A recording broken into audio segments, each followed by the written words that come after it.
The Cumberland County Board of Commissioners meeting for June 5th, there's a reverberation on this, 2017 to order.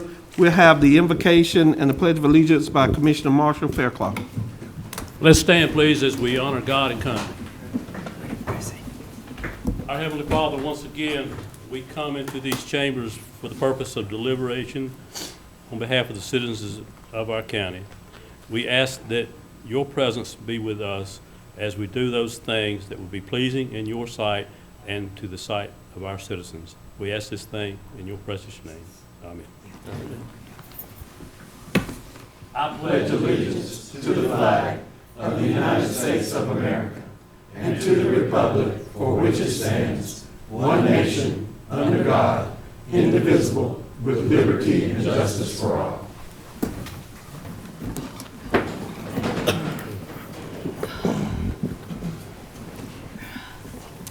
think the copies are here. The copies are here. Okay. We're fine. Huh? We're fine. We're fine.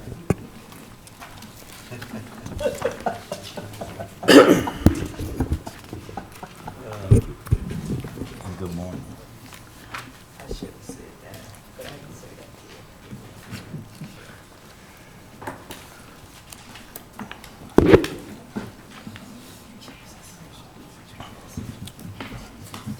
Madam Manager, we'll get approval of the agenda. Is there any corrections or adjustments to the agenda? No, sir. If I can get a motion. I move to approve that we approve the agenda. Second. It's been moved and second. All those in favor? Unanimous.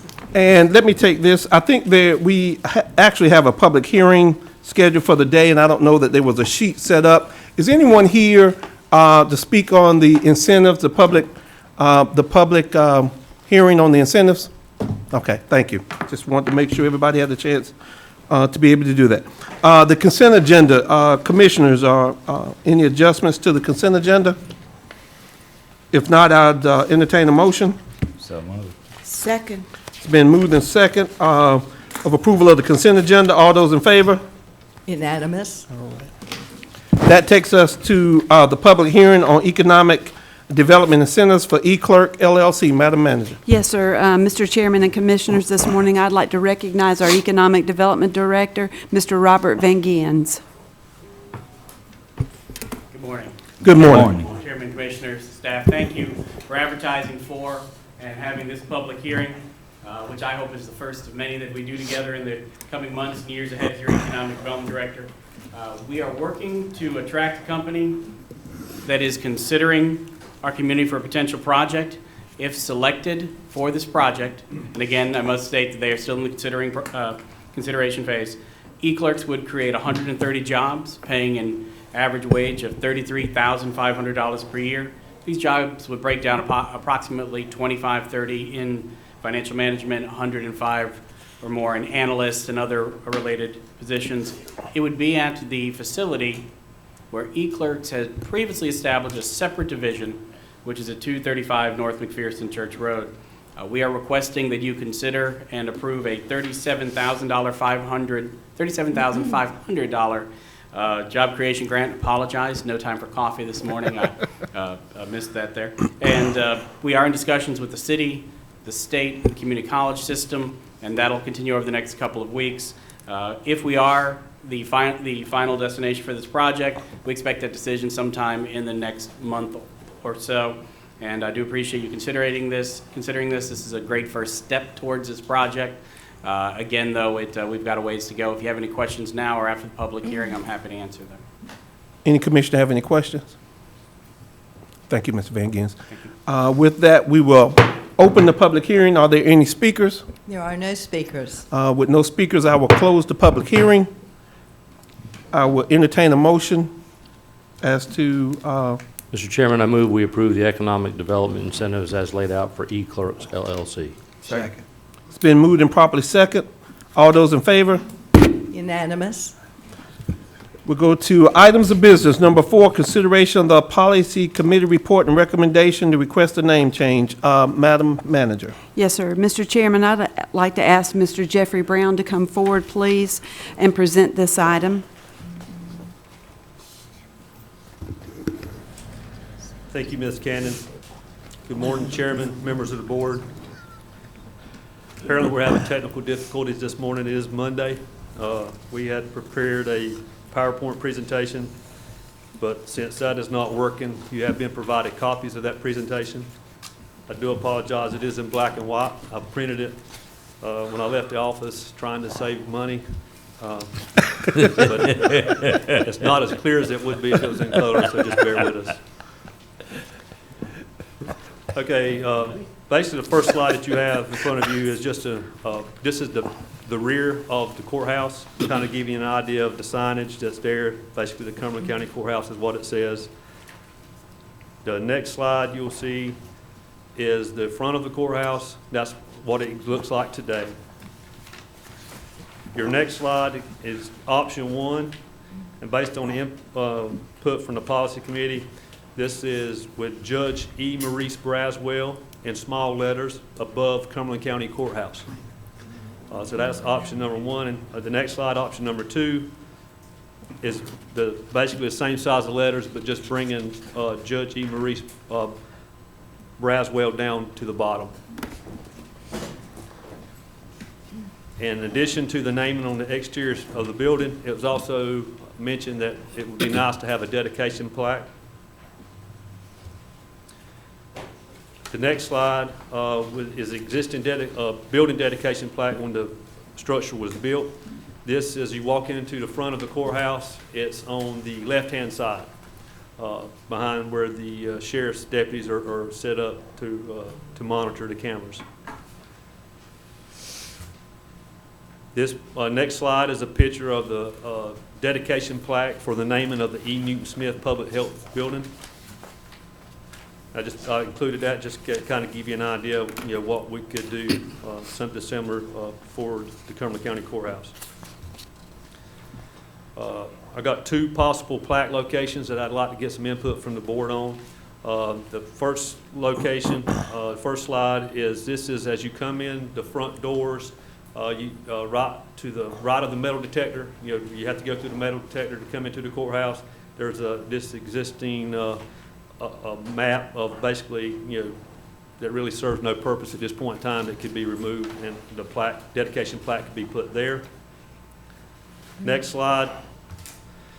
This is actually, as you walk in the front, you go through the metal detector, and this is on the opposite side of where the existing building plaque is. So the building plaque is on the left, this will be on the right-hand side.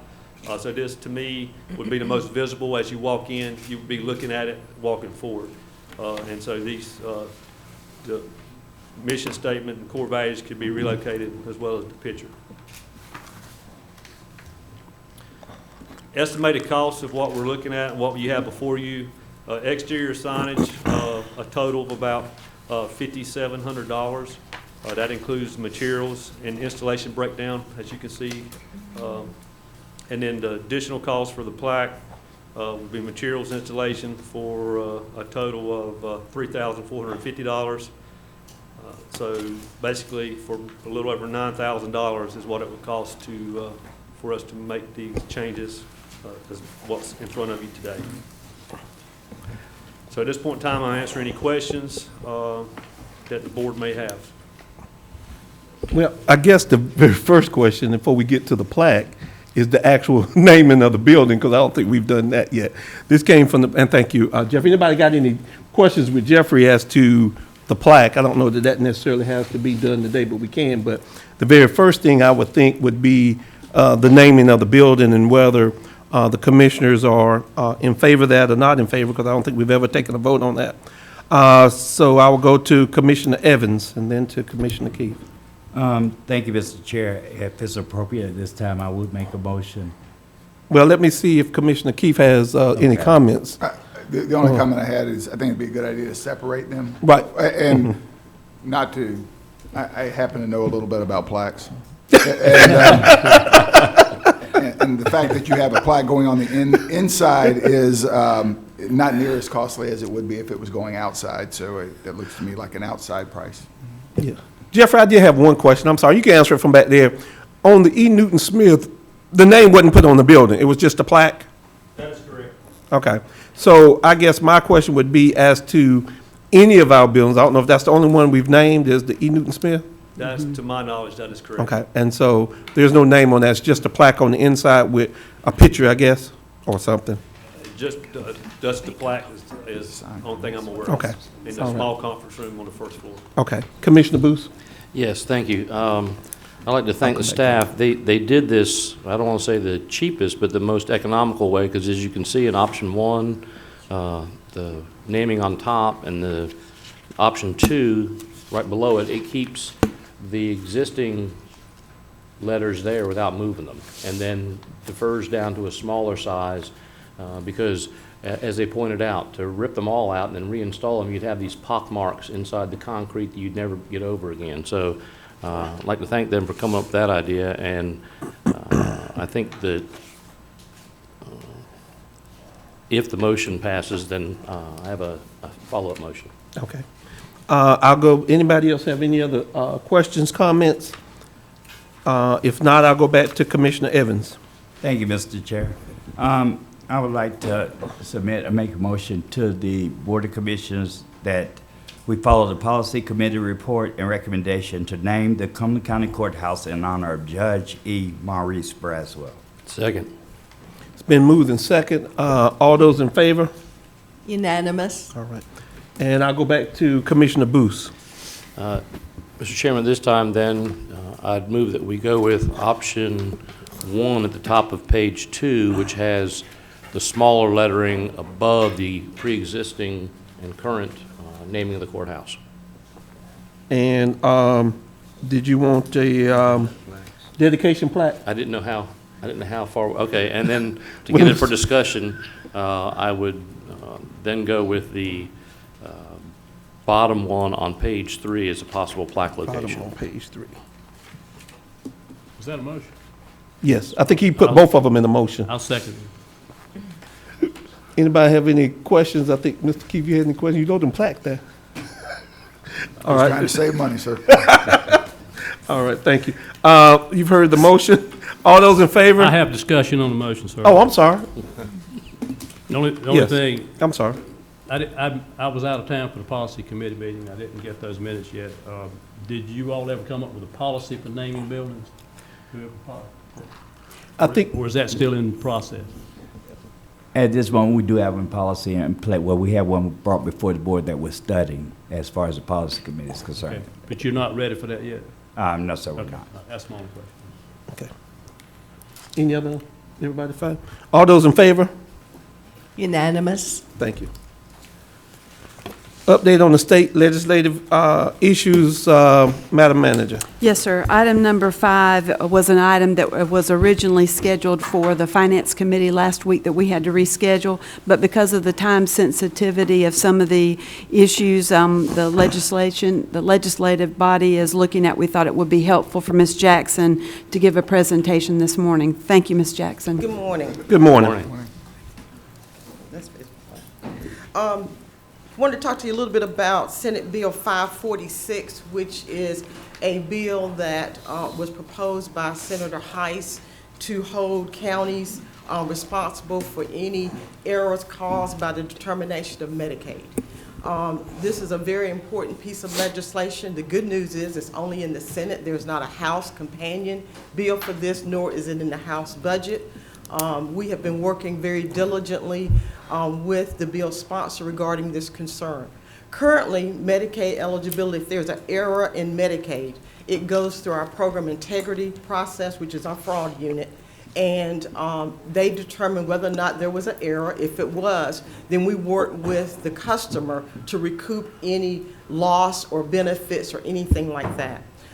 This is especially concerning to us and why we wanted to bring it before you today, because currently the county pays 25% of the administrative costs of the Medicaid program, and there is already an existing process in which to recoup those benefits. My understanding from the senator who's sponsoring this piece of legislation, they just feel like counties need to have, quote, more skin in the game as it relates to Medicaid.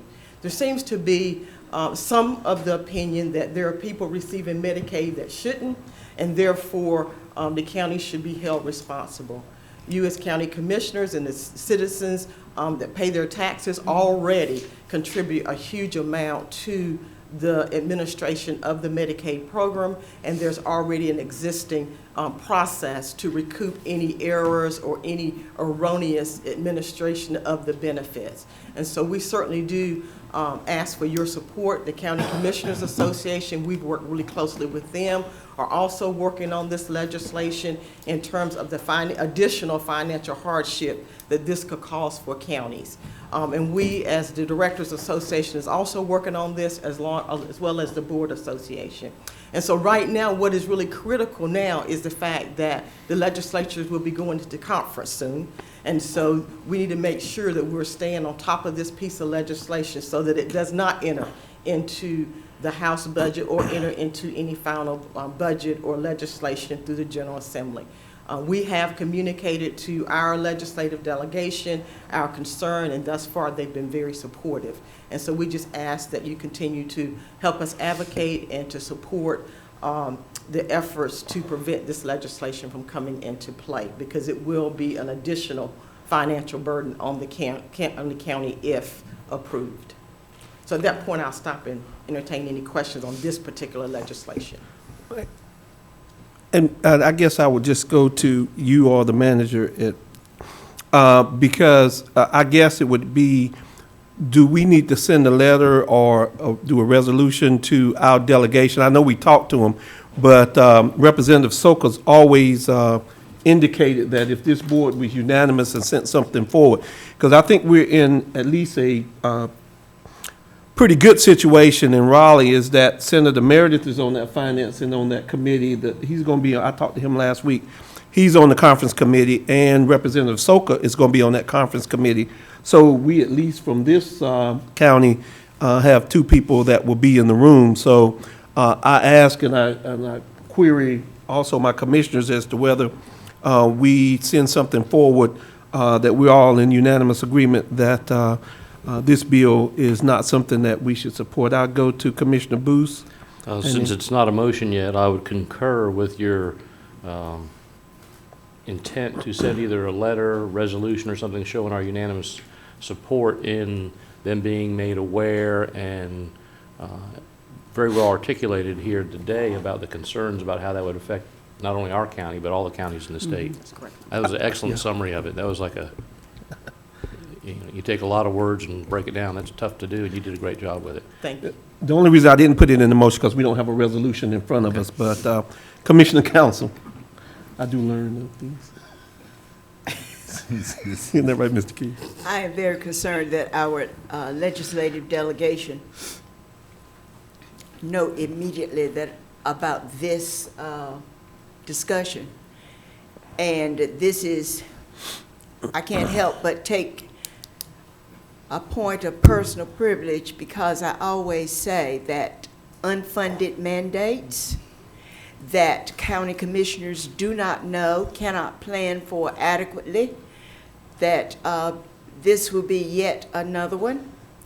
There's no way that we can look into next year's budget and see how much it's going to cost us. I am afraid that we are just beginning this process.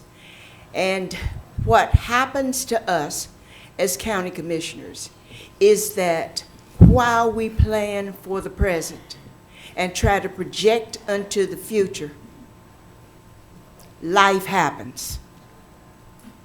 And everything falls basically on county government. I'm not preaching to you, Ms. Jackson, because I want to. Have you finished your report yet? Because I just have one more bill, but The next I've bill, got you can go ahead. something to say to you that we have not, as a board, formally recognized you in your role as president of something. What is that you're president of, please? North Carolina Association of County Directors of Social Services. And I understand that you have done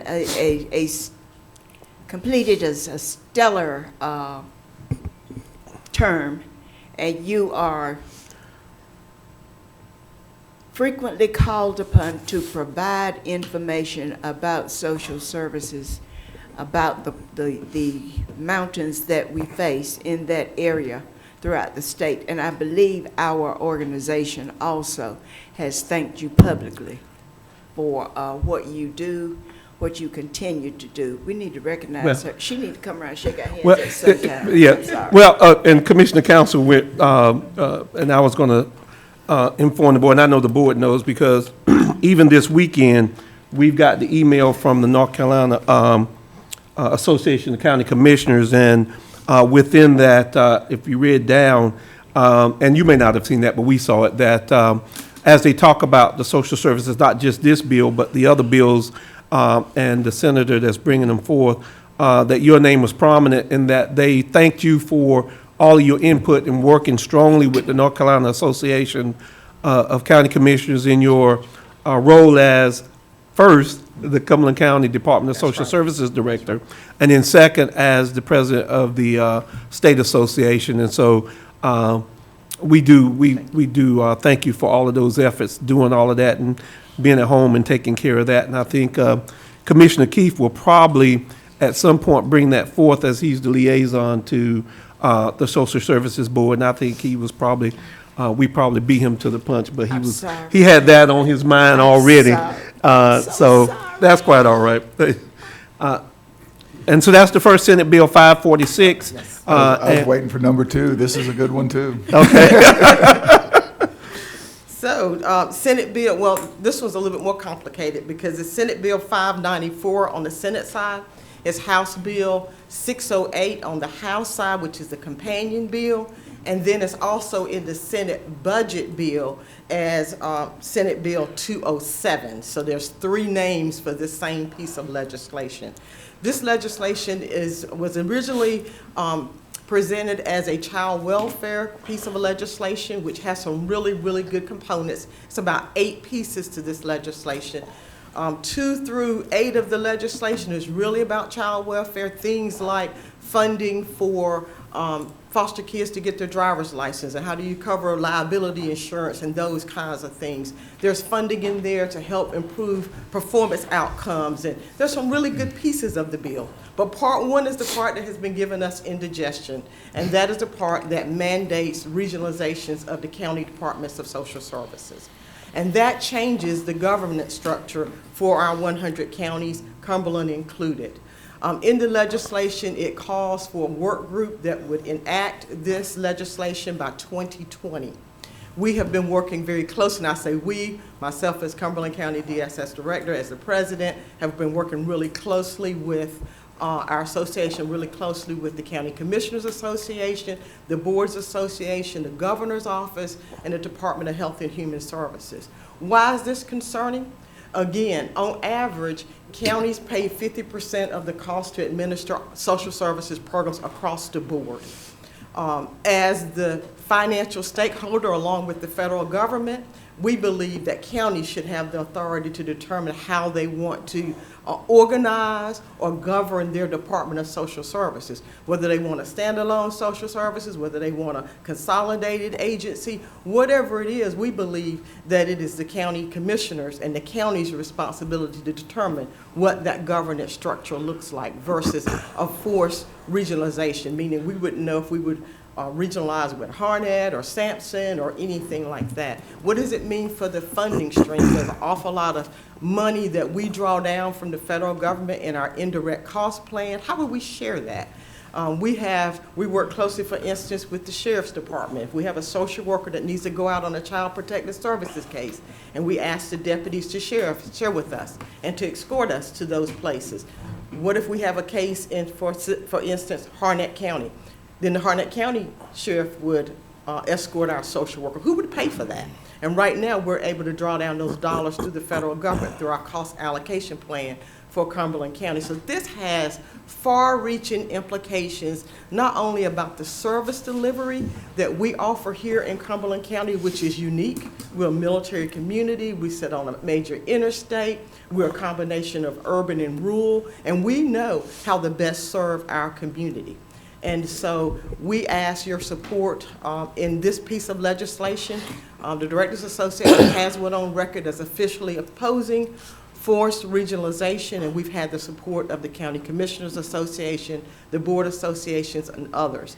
I want to thank Commissioner Adams, Commissioner Evans, Commissioner Fairclough, who graciously, and Sally Shutt, our Assistant County Manager for Government Affairs. We've worked really closely on this. Thank you for allowing me to accompany you during County Assembly Day. And we met with Representative Richardson and Senator Meredith, who were both very supportive of our position on this particular legislation. And so we continue to ask your support.